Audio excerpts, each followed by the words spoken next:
हरे कृष्णा, राधे राधे। श्री ओम नमो भगवते वासुदेवाय। आज हम ज्येष्ठ मास महात्म्य के 21वें अध्याय की कथा सुनेंगे। दत्तात्रेय जी कहने लगे कि हे राजन सुनिए, मैं विधि पूर्वक एकादशी व्रत को कहता हूँ। हे राजन, दशमी के दिन प्रातःकाल उठकर शौच विधि को करें। काष्ठ की दातुन को त्याग कर पके हुए पत्तों से दांतों को शुद्ध करें। महानदी में मंत्र पाठ पूर्वक पंचगव्य में स्नान करें। संध्या आदि कर्म करके स्वच्छ वस्त्र पहनकर अपने घर को जाएं।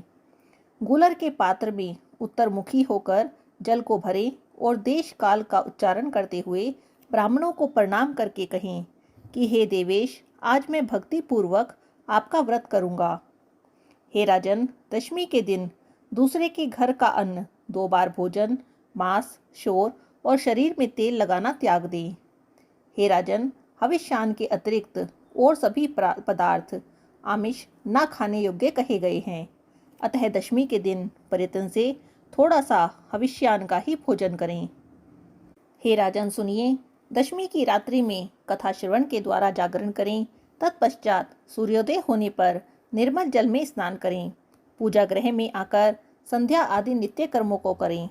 एकादशी के दिन चित्त में किसी भी प्रकार का विकार उत्पन्न नहीं होना चाहिए और प्राकृत विषयों को मन में नहीं लाना चाहिए। विष्णु सहस्त्र नाम का पाठ करके तुलसी दल से भगवान विष्णु का पूजन करें और पुरुष सूक्त और पावन मंत्रों से जनार्दन भगवान का अभिषेक करें।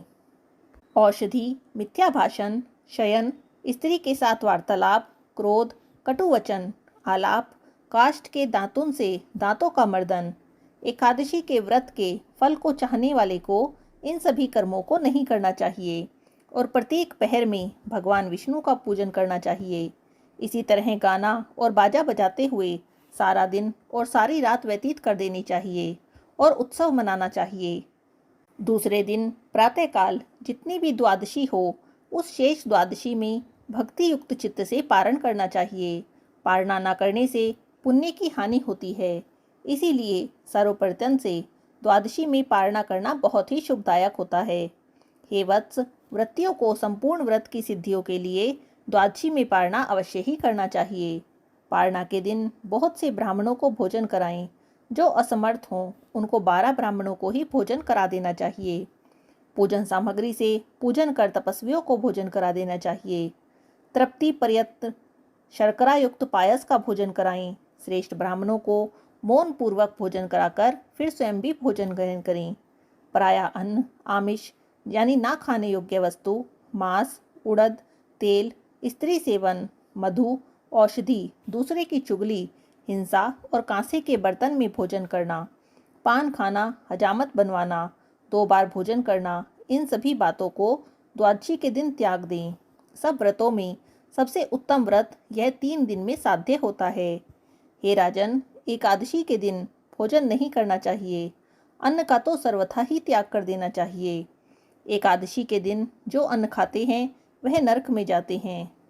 द्रव्य पदार्थ, जल, लवण जहाँ अग्नि में प्रकोप जाते हैं वहाँ उसी को लवण कहते हैं।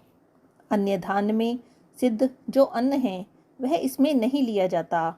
जो मोहवश एकादशी के पारण के समय पर्याप्त द्वादशी को धान्य का भोजन करते हैं, सो चंद्रायन व्रत करके वह पाप से मुक्त हो जाते हैं। हे राजन, तुमने पूछा, उसका उत्तर मैंने तुमको दिया। राजा पुलिंद कहने लगे, हे तात, परम अद्भुत जो रहस्य आपने कहा है उसके अनुष्ठान के लिए तो मुझमें शक्ति ही नहीं है, क्योंकि मेरा शरीर तो अत्यंत जर्जर हो गया है।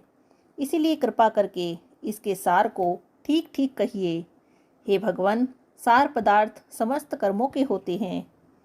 तब दत्तात्रेय जी बोले, हे महाबाहो, मैं परम अद्भुत रहस्य को तुमसे कहता हूँ, जिसके अनुष्ठान मात्र से समस्त कार्य सफल होते हैं। हे राजन, ज्येष्ठ मास के शुक्ल पक्ष की एकादशी को निर्जल व्रत करो। इसके करने से सब कार्य पूर्ण हो जाते हैं, इसमें जरा भी संशय नहीं है।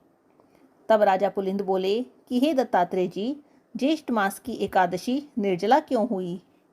तब दत्तात्रेय जी कहते हैं, हे राजन, सर्वप्रथम राजा प्राचीन वही ने एकादशी के दिन संपूर्ण व्रत जल रहित किया, इसीलिए यह एकादशी जल रहित हो गई और निर्जला नाम से प्रसिद्ध हुई। यह एकादशी पापों का नाश करने वाली कही गई है। यह कहकर दत्तात्रेय जी चले गए। इसके पश्चात राजा पुलिंद ने इस व्रत को विधि पूर्वक किया।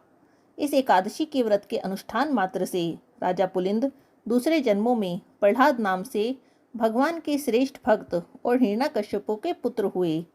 श्री वेद व्यास जी बोले, हे भीमसेन, यह प्राचीन इतिहास मैंने तुमसे कहा है। इसके श्रवण मात्र से तुम्हारे सब संशय दूर हो जाएंगे। अब तुम क्या सुनना चाहते हो? तब भीमसेन ने कहा, हे पितामह, आपकी कृपा से मेरे सब मोह नष्ट हो गए हैं और मुझको स्मरण शक्ति मिली। स्कंद जी कहते हैं, हे ऋषियों, वेद व्यास जी के कहे अनुसार इस व्रत को भीमसेन ने किया और चक्रपाणी भगवान विष्णु की कृपा से वह समस्त पापों से मुक्त हो गए।